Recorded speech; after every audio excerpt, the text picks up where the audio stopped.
Halo semuanya, perkenalkan diri saya, nama saya Laurencia Longli. Saya dari mahasiswa Universitas Internasional Batam dengan NPM 1941280. Saya di sini akan menjelaskan video tentang investasi untuk generasi milenial. Di sini saya akan melakukan tugas video dari dosen saya bernama Pak Beni dari studi manajemen mata kuliah Lab Keuangan. Di sini saya akan menjelaskan tentang apa investasi yang cocok untuk generasi milenial atau generasi muda. Ya, pertama-tama kita harus tahu dong apa itu pengertian investasi. Investasi adalah kegiatan menanamkan modal pada suatu perusahaan atau aset dengan nilai yang tinggi dengan tujuan untuk mendapatkan keuntungan yang berlipat-lipat di kemudian hari. Nah, lalu saya akan menjelaskan apa itu investasi generasi milenial. Investasi generasi milenial itu pada zaman muda dari sekarang. Banyak anak muda sekarang banyak mikir investasi itu susah berat ribet, terus kayak butuh modal yang besar. Nah, itu salah yang besar guys. Padahal modal kecil aja kita udah bisa melakukan investasi. Dengan hanya modal 100.000 kita udah bisa investasi. Investasi sering dikaitkan pada orang yang sudah bekerja atau orang yang sudah mempunyai berpenghasilan tinggi, yang punya modal banyak. Nah, itu pemikiran zaman dulu. Pemikiran zaman dulu sudah berbeda dengan zaman sekarang loh guys. Nah, kini generasi milenial pun sudah bisa melakukan investasi. Memang pada kenyataannya milenial masih belum banyak akrab dengan hal-hal investasi karena mereka masih meninggalkan gaya-gayanya yang suka ke kafe, nongkrong, yang kayak hangout gitu-gitu. Nah, padahal investasi dengan sebelumnya saya bilang modal kecil aja, hanya modal 100.000 kita udah bisa investasi. Walaupun modal kecil itu akan menghasilkan manfaat yang banyak untuk kemudian hari loh. Nah guys, di zaman milenial sekarang pemikirannya sering bingung apa perbedaan investasi dan menabung. Kan sama-sama mendapatkan uang, buat apa investasi kalau bisa menabung? Nah, ini ada perbedaannya guys. Di Indonesia tuh ada namanya inflasi. Inflasi itu adalah kenaikan harga barang atau jasa pada periode tertentu. Nah, kita tuh nggak bisa memprediksi hal yang pasti atau prediksi yang pasti atau hasil mutlak ke depan tuh inflasi bakal naik atau rendah. Nah, jadi ada perbedaannya guys, ada pengaruhnya nih. Nah, kalau menabung bertujuan untuk menjaga uang kita tetap aman dan mudah digunakan untuk transaksi sewaktu-waktu. Tetapi kalau tabungan itu bunganya relatif kecil guys, sekitar 2%. Lalu udah gitu belum lagi dikurangi pajak dan biaya administrasi. Dengan tingkat inflasi yang lebih tinggi daripada bunga tabungan, daya beli uang yang kita simpan di tabungan menurun karena terguras inflasi. Nah, perbedaan investasi apa tuh? Nah, kalau investasi itu dia itu berarti uang kita ditempatkan pada berbagai aset investasi seperti saham, obligasi, properti dengan harapan aset tersebut akan bekerja dan memberikan keuntungan yang lebih tinggi daripada inflasi. Dengan demikian, uang kita pun akan semakin bertambah. Mengapa anak muda harus berinvestasi? Ada 3 alasan yang akan saya jelaskan kenapa anak muda harus berinvestasi. Yang pertama adalah untuk meningkatkan kekayaan. Ya pasti dong, namanya investasi kan dia uangnya makin nambah dan semakin nambah.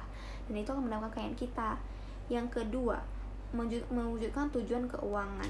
Investasi itu dapat membantu kita mencapai berbagai tujuan keuangan seperti kita mau membeli rumah, beli mobil, memulai bisnis atau menyiapkan dana pernikahan.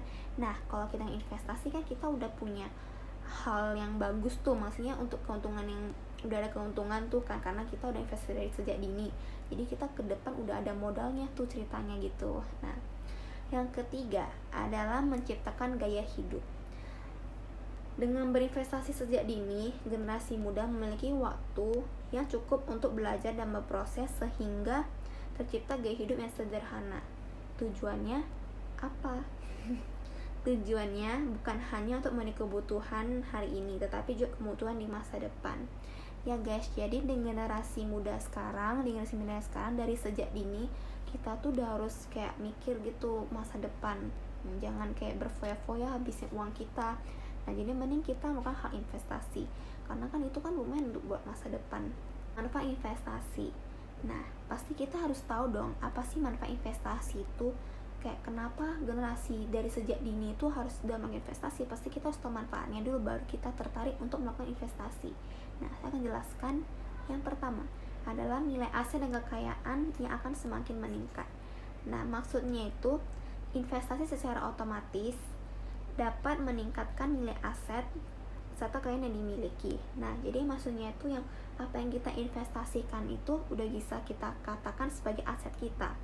Nah, aset yang dimaksud di sini tidak terbatas pada gedung atau properti lainnya, tetapi uang yang dimiliki atau tersimpan sebagai dana investasi juga dapat digolongkan sebagai aset. Nah, aset berupa ini jika disisihkan untuk investasi tentunya akan berkembang semakin banyak. Berkembangnya aset tentunya berbanding lurus dengan berkembangnya kekayaan yang dimiliki. Yang kedua, merdeka dalam hal keuangan. Nah, kita udah dengar kata merdeka aja udah kayak mikir, ih bagus dong, apa itu maksudnya merdeka dalam hal keuangan, hal uang lagi. Nah, merdeka tuh maksudnya itu kebebasan. Merdeka secara finansial berarti bebas dalam hal keuangan. Nah, kenapa bisa gitu ya?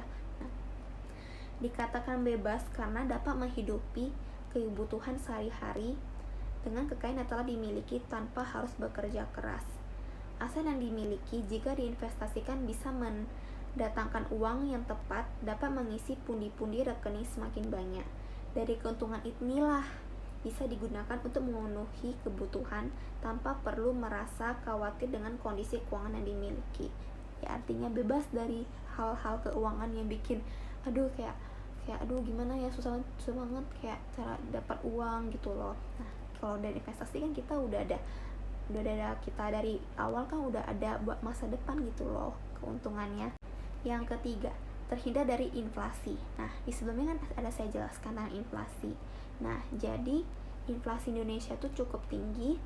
Nah, inflasi hampir memiliki pengaruh yang signifikan terhadap perekonomian, terutama dalam hal jual beli, karena dapat melemahkan daya beli masyarakat. Untuk itu, investasi ini merupakan salah satu cara yang dapat ditempuh untuk terhindar dari inflasi. 4. Masa depan yang cerah. Nah, siapa sih yang gak mau masa depan yang cerah? Atau siapa sih mau masa depannya buruk? Pasti banyak yang milih mau masa depan yang cerah dong. Siapa sih yang mau masa depan buruk? Gak ada kan? Nah, jadi dengan investasi ini udah bisa menjaminkan kita masa depan kita yang cerah. Kenapa begitu? Karena kalau misalnya kita udah menginvestasi dari sejak dini, jadi kita tuh masa depannya kita tuh udah ada uang pegangan gitu. Selanjutnya saya menjelaskan tentang bisnis investasi. Bisnis investasi yang cocok untuk generasi milenial yang pertama adalah emas. Nah, kalau emas ini dia hal yang paling mudah atau klasik untuk investasi. Investasi emas dapat berupa emas batangan, logam mulia, atau emas perhiasan atau voucher emas. Namun kekurangan dari investasi emas ini adalah terletak pada penyimpanannya. Penyimpanan investasi emas disarankan menggunakan safe deposit box yang tersedia di bank-bank. Jika tidak menggunakan itu, disarankan bisa lakukan dengan mandiri, dengan cara menyiapkan berangkas sendiri untuk menghindari dari hal-hal yang tidak diinginkan. Yang kedua adalah deposito. Nah, kalau deposito ini jika memiliki uang yang ingin menyimpannya dengan jangka waktu yang cukup panjang, bisa menggunakan deposito. Nah, deposito sebenarnya tergolong tabungan, namun memiliki jangka waktu tertentu berdasarkan kesepakatan nasabah. Biasanya jangka waktunya itu 3 bulan, 6 bulan, dan 9 bulan. Nah, deposito memiliki 3 jenis yang dapat dipilih sesuai dengan kemampuan generasi milenial, yaitu deposito berjangka, sertifikat deposito, dan deposito on call. Ketiga adalah saham. Saham itu merupakan tanda kepemilikan dalam suatu perusahaan. Yang maksudnya itu kalau kita ada saham di perusahaan tersebut, ya artinya perusahaan itu milik kita juga. Nah, saham sendiri hanya berbentuk lembaran kertas yang dikeluarkan oleh perusahaan sebagai tanda keikutsertaan modal dan persentase kepemilikan perusahaan. Resiko dan keuntungan dari saham memiliki sifat berbanding lurus, yaitu high risk dan high return. Semakin tinggi resiko suatu saham, maka semakin tinggi pula keuntungan yang akan didapatkan. Untuk itu, jika ingin mencoba investasi di sini, maka harus memiliki kemampuan untuk menganalisa jenis saham dan analisa ketepatan mengenai penempatan modal yang dimiliki untuk investasi. Yang keempat adalah properti. Properti itu masih bisa dikatakan tanah atau properti lainnya dapat dikategorikan sebagai investasi yang bersifat klasik karena keberadaannya sudah ada sejak dahulu. Investasi di bidang ini cukuplah mudah karena hanya dilakukan dengan sistem yang sederhana. Jika berinvestasi di bidang ini, tentunya dibutuhkan modal yang cukup besar pula karena harga properti ya seperti rumah, apartemen kan butuh modal yang besar. Nah, meskipun tidak dapat dipungkiri bahwa keuntungan yang dapat juga lumayan besar. Yang kelima adalah reksadana. Nah, reksadana adalah salah satu investasi yang memiliki resiko yang kecil dan mudah dilakukan. Reksadana merupakan tempat untuk menghimpun dana melalui pihak lain yang akan diwujudkan ke dalam surat berharga, bisa berwujud saham, obligasi maupun sekuritas lainnya. Dana yang dibutuhkan untuk reksadana ini, untuk investasi ini tergolong murah sesuai bank yang menerbitkan reksadana. Minimal dana yang divestasikan dari harga rentang 50.000 sampai 500.000. Yang keenam adalah obligasi. Obligasi adalah surat utang, secara sederhana dapat dikatakan sebagai investasi pinjaman. Berinvestasi di obligasi sama artinya dengan kita memberikan pinjaman kepada pemilik obligasi. Penerbit obligasi bisa pemerintahan maupun pemerintah atau perusahaan. Wujud obligasi hampir sama dengan saham, yaitu berupa lembaran kertas perjanjian yang berisi nominal, jumlah, dan ketentuan persentase bunga. Obligasi ini memiliki jangka waktu tertentu. Di akhir periode perjanjian, perusahaan atau negara yang menerbitkan obligasi akan mengembalikan modal yang dipinjamkan beserta bunga sebagai keuntungan pembeli obligasi. Yang ketujuh adalah forex trading. Forex trading ini merupakan konsep berinvestasi dengan berdagang mata uang asing. Forex trading ini memang masih asing didengar dan dilakukan oleh kebanyakan orang karena investasi dalam bidang ini memiliki resiko yang sangat tinggi. Walaupun dengan keuntungan yang didapatkannya sama tingginya, kalau semakin tinggi dia, forex trading semakin tinggi juga keuntungan. Tapi kalau semakin dia kecil, ya kecil relatif resikonya. Nah, keuntungan lain dari forex trading ini adalah jangka waktu yang dapat dikategorikan pendek. Yang kedelapan adalah valuta asing.